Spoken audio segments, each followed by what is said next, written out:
Today, we will start our presentation with a story.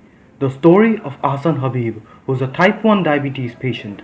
Mr. Habib was prescribed to take insulin by his doctor to put his diabetes under control. However, when he started to take the medicine, he felt worse instead of feeling better. When he showed the medicine to his doctor, the doctor told him that these medicines were fake and they're doing him more harm than doing any good. The story I just mentioned is not an imaginary story, but a real news published in the Daily New Nation in February 23rd, 2017 under the title Fake Insulin Flood Market. Now you may ask what measures are being taken against it. Well, in the same piece of news, the Director of Directorate General of Drug Administration tells us that it's the liability of the field officers to identify fake insulin.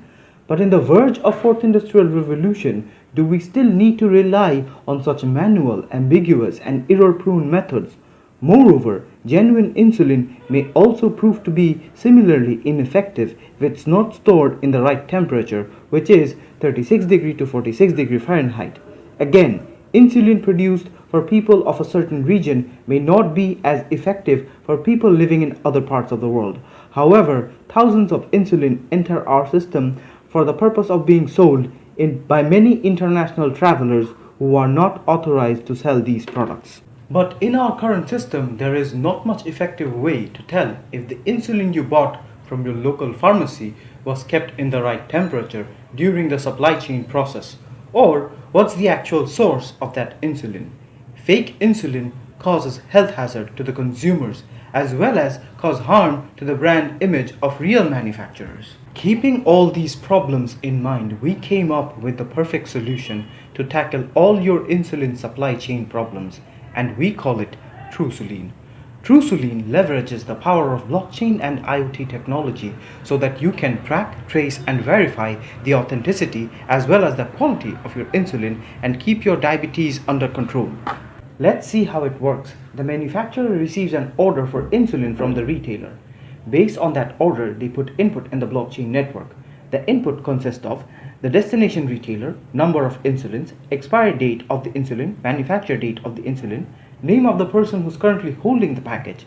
After that, each insulin gets a separate unique ID in the blockchain network, and the order gets a separate ID.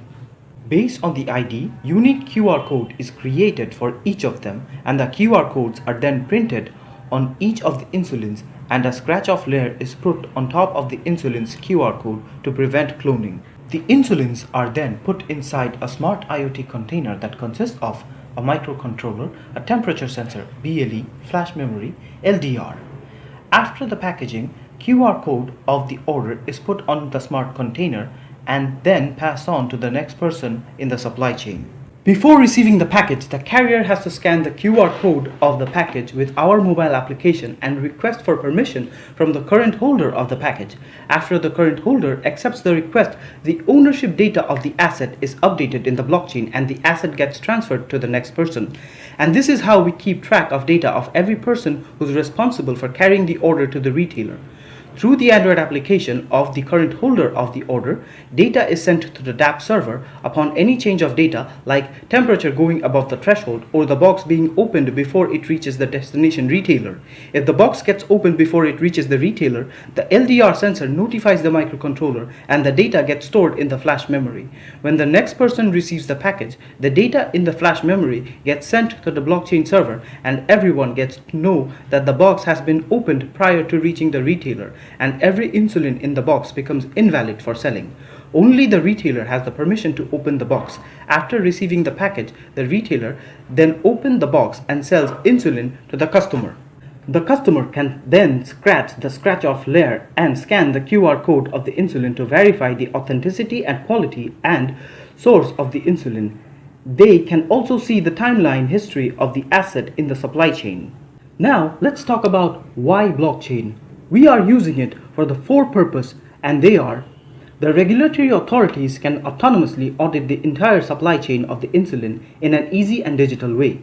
They can see if any tampering has been done with the product, and in this case, not even the manufacturers have the control over the data, so the data becomes tamper-proof for everyone. Our system increases the accountability for anyone who might try to cause malicious activities with the product.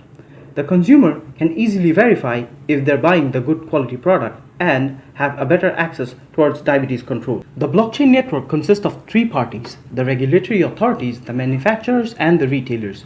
We are using private permission blockchain network with Hyperledger Fabric. Each manufacturer is added in a separate channel in the network, so no manufacturer can see the data of other manufacturers, and the regulatory authorities can see them all. And this is how we are making the authorities digitally empowered, ensuring a better healthcare and moving a step closer to reach SDG Goal 3, which is ensure healthy lives and promote well-being for all at all ages. Now, before we move on to the business, let's take a look at our business model canvas. We have identified the value proposition for the end consumer, the manufacturer, and the regulatory authorities. We also have identified customer segment and how we are going to build relationship with them. We also have looked into our partners and our key activities. We took a very careful look into our cost structure, where we have a separate cost for the application development, the development of the blockchain infrastructure, the web application development, and for the IoT we have hardware expense. Besides these, we also have sales, marketing, and promotional costs. Now, let's look at the revenue stream. Let's check out the revenue model. We have calculated that in the first year our total expense is going to be $9,652, and the calculation includes both the capital expense and the operational cost. We will be taking $471 for including a new manufacturer in our system and a $0.05 for creating a new asset in the blockchain. We are not going to take any maintenance charge from them. Moreover, each customer, to verify the product, they must pay $0.017. With this revenue model, we are planning to hit our break-even point in the 7th quarter in the worst case scenario. If things go well, we might even reach the break-even point in the 5th or 6th quarter. The global market of diabetes is $24.7, and in Bangladesh around $1.5 billion is spent each year on diabetes. From this huge market, we are targeting a market size of $5.8 million. We have very strong partners working along our side. Despite of the amazing outcomes, we do face some risks and challenges too.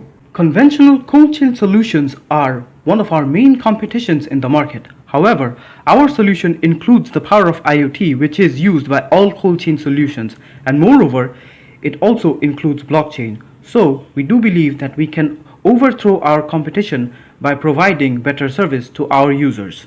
With our solution in place, we do hope to put a smile on the face of Mr. Ahsan Habib by solving his insulin problems and provide a better healthcare for everyone. Thank you.